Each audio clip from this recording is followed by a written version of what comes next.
Good evening friends, आपका स्वागत है GK with facts on Marathi के चैनल में। जय माँ भारती का उसका जो शीर्षक है, यहाँ पे आपको मिलेगा यूपीएससी के जो करंट इश्यूज है आज के जो 26 अगस्त के, उनके बारे में हम सीखेंगे। तो सबसे पहला क्वेश्चन है, who was won the mental calculation world cup on the gold medal. एक कैलकुलेशन कंपटीशन था जो भी कैलकुलेटर से फास्ट कैलकुलेट करते हैं। इसमें हमारे भारत के लिए सबसे पहला गोल्ड मेडल जीता है भानु प्रकाश जी ने, जिन्हें नीलकंठ भानु प्रकाश जी भी हम कहते हैं। अब हम इनके बारे में सुनेंगे। तो हैदराबाद के रहने वाले दिल्ली के सेंट स्टीफन कॉलेज में गणितीय छात्र के नीलकंठ भानु प्रकाश ने शकुंतला देवी का रिकॉर्ड तोड़ते हुए दुनिया की सबसे तेज़ ह्यूमन कैलकुलेटर का खिताब जीता है। जो हमारे शकुंतला देवी जी है, जो भारत की रहने वाली है, भारत के रहवासी है, उनका एक सबसे पहले ये था। 20 वर्षीय नीलकंठ ने हाल ही में लंदन में आयोजित माइंड स्पोर्ट्स ओलंपियाड में मानसिक गणना विश्व चैंपियनशिप में भारत में लिए पहला स्वर्ण पदक जीता है। न्यूज एजेंसी NI से बात करते हुए उन्होंने कहा कि 13 साल से 57 साल की उम्र तक 29 प्रतियोगियों को पछाड़ा। उन्होंने 65 अंकों से स्पष्ट अंतर के साथ में स्वर्ण पदक जीता है। जज मेरी गति से मंत्रमुग्ध थे। उन्होंने मुझे पहले ही अपनी सटीकता की पुष्टि करने के लिए अधिक गणना करने को कहा। द माइंड स्पोर्ट्स ओलंपियाड को UK, Germany, US, France, Greece और लेबनान के 30 प्रतिभागियों के साथ खेला गया था। अब इसमें कौन से थे? यूके यानी कि ब्रिटेन, जर्मनी, US यानी कि अमेरिका, फ्रांस और ग्रीस और लेबनान ऐसे देशों के 30 प्रतियोगियों के साथ में ये हुआ था।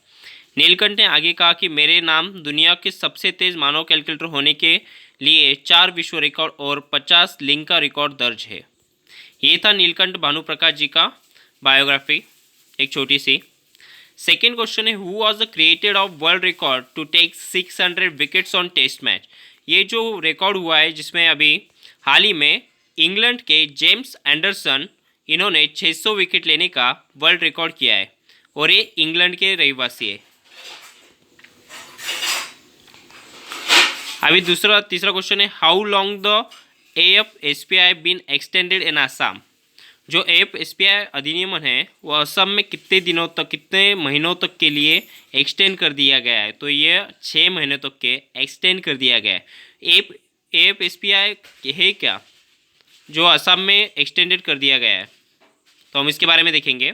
असम में सशस्त्र बल विशेष शक्ति अधिनियमन AFSPI को 6 महीने के लिए बढ़ा दिया गया है। राज्य सरकार ने मंगलवार को दी जानकारी को इस अधिनियमन को 18 अगस्त से 6 और महीने के लिए बढ़ा दिया गया है। यानी कि कब से बढ़ा दिया गया है? 18 अगस्त से। एक महत्वपूर्ण क्वेश्चन हमारे परीक्षा में आ सकता है। दूसरा है, राज्य सरकार की ओर से जारी एक आधिकारिक बयान में कहा गया है कि पूर्वोत्तर में सुरक्षा बलों पर हालिया विद्रोह हमलों और असम के विभिन्न क्षेत्रों से अवैध हथियारों और गोला बारूद बरामदी के कारण राज्य को अशांत क्षेत्र घोषित कर दिया गया है। मतलब भारत का असम यह गोला बारूद हमला, विद्रोही हमले और विद्रोही संगठनों के कार्य करने की वजह से इस क्षेत्र को अशांत क्षेत्र घोषित कर दिया गया है। अभी कोई भी अगर अधिनियम लगा दिया जाए तो वो कब पारित हुआ था, ये भी जानना बहुत ज़रूरी होता है। यह कानून मतलब AFSPI अधिनियमन कानून बलों के बिना किसी पूर्व सूचना की कार्रवाई करने के लिए है। मतलब अभी अगर आप असम में रहने वाले हो, अगर आप कोई विद्रोही कार्रवाई कर रहे हो जिसका कोई भी एविडेंस पुलिस के पास नहीं है, लेकिन आपको देख रही है कि आप कुछ तो वहाँ पे दंगे फसाद कर रहे हो, तो वो पुलिस ऐसे सिचुएशन में आपको गिरफ्तार भी कर सकती है बिना किसी वारंट के और बिना किसी प्रूफ के लिए। किसी को भी कहीं भी गिरफ्तार करने का अधिकार देता है। यह कानून असम में नवंबर 1990 से जारी किया गया था, जो हर 6 महीने में नवीकृत किया जाता है। यानी कि नवंबर 90 से यह कानून असम में लागू कर दिया गया था, क्योंकि 90 से ही असम को अशांत क्षेत्र घोषित कर दिया गया है। और हम इसके बारे में जानेंगे।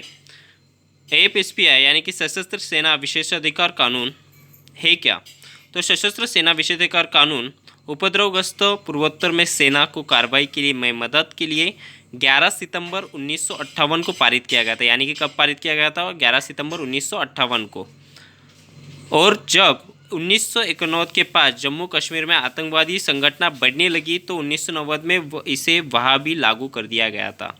यानी कि 1989 में जम्मू कश्मीर और असम ये दोनों इलाकों में आतंकवादी गतिविधियाँ मतलब विरोधी कार्रवाइयाँ बढ़ने लगने की वजह से AFSPI कानून को लागू कर दिया गया था। हाल ही में WHO ने किस खंड को, किस उपद्वीप को पोलियो मुक्त घोषित कर दिया गया है?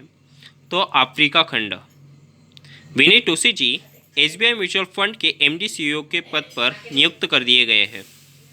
जम्मू और कश्मीर में कश्मीरी केसर का व्यापार वृद्धि के लिए नीलामी पोर्टल की शुरुआत कर दी गई है। जेम्स एंडरसन इन्होंने 600 विकेट लेकर टेस्ट मैच में वर्ल्ड रिकॉर्ड किया है। मुद्रा योजना अंतर्गत महिलाओं को सबसे ज़्यादा सबसे ज़्यादा लोन देने वाला राज्यों की यादी में तमिलनाडु सबसे ऊपर है।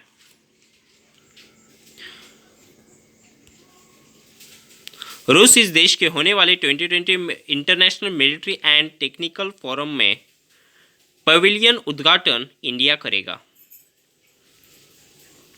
केंद्र सरकार 50 लाख तक के सभी छोटे बड़े व्यक्तियों को, व्यवसायिकों को GST में से भारी छूट देगा। असम में AFSPI अधिनियमन अब से 18 अगस्त से 6 महीने तक के लिए बढ़ा दिया गया है। ICICI बैंक साख की गणना करने के लिए, साख आय की गणना करने के लिए, साख मतलब क्रेडिट की गणना करने के लिए उपग्रह डाटा का यूज़ करेगा।